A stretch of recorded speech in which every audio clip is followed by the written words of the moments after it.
नमस्कार दोस्तों। आज मैं आप सभी को एक पोएम सुनाने जा रहा हूँ। ये पोएम मेरी खुद की लिखी हुई है और पोएम सुनाने का पर्पस सिर्फ यही है कि ज़िंदगी में कभी भी आप डिप्रेस्ड हों, निराश हों, तो इस पोएम को सुनें, अंत तक सुनें और शायद ये आपको मोटिवेट करेगी, ये आपको वो पॉजिटिविटी प्रदान करेगी जो आपको चाहिए करके। पोएम थोड़ी सी लंबी है इसलिए मैं मोबाइल में देख के उसको सुनाने जा रहा हूँ।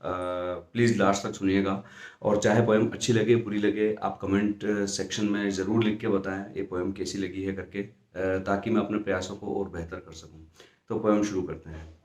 आज मुलाकात हुई एक ऑटो वाले से, जिंदा दिल अपनी धुन में मस्त एक मतवाले से। मैंने पूछा चलोगे चौपड़ लोहारी। चौपड़ लोहारी अजमेर राजस्थान में एक जगह है। मैंने पूछा चलोगे चौपड़ लोहारी। वो बोला बैठिए आपको करवाते हैं इस धन्नो की सवारी। धन्नो वैसे तो हमारी बेगम का नाम है, पर यह भी उतनी ही पसंद है जितनी वो है प्यारी।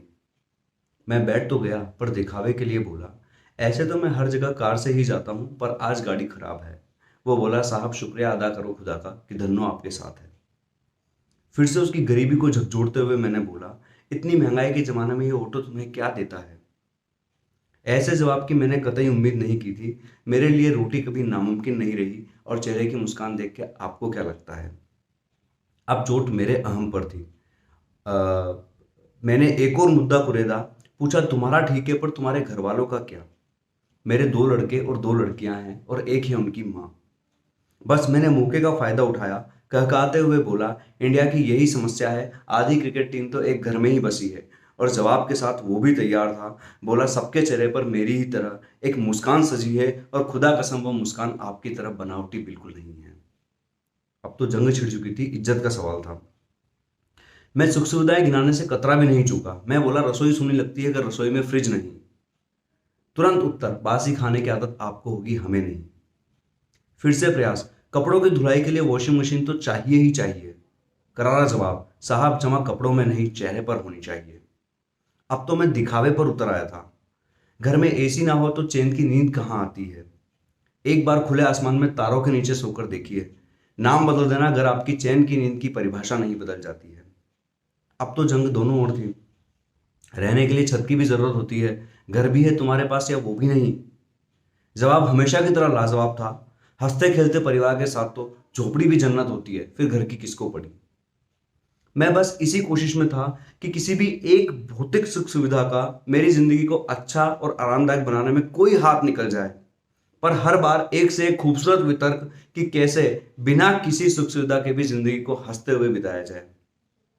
हैरान तो था। मैं खुद को संभालते हुए बोला, लगता है फिल्में ज्यादा देखते हो।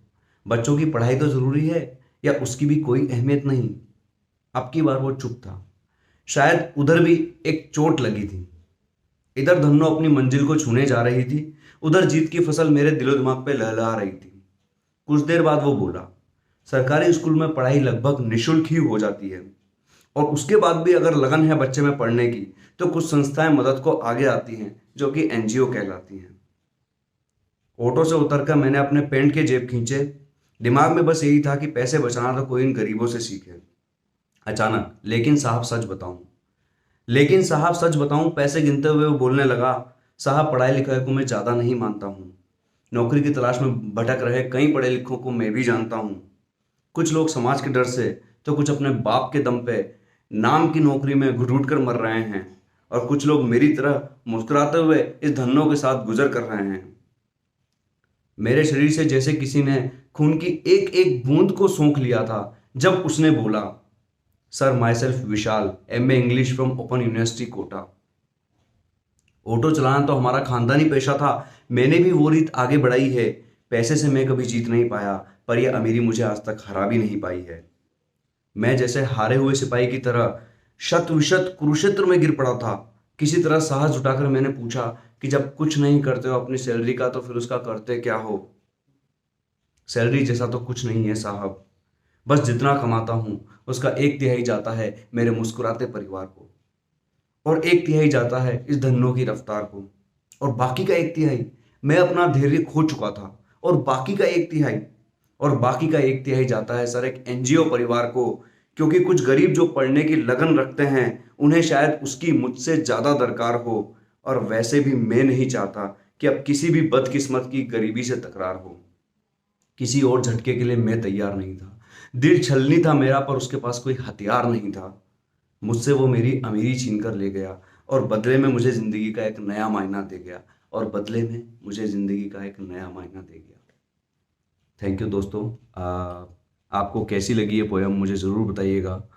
और कुछ लोग जो मुझसे बात करना चाहते हैं पर मोबाइल से कनेक्ट नहीं हो पा रहे हैं, मैं अपना बता देता हूँ। मेरा ईमेल आईडी है atulgupta.mnit@gmail.com। आप मुझे लिखकर भी मुझसे कांटेक्ट कर सकते हैं।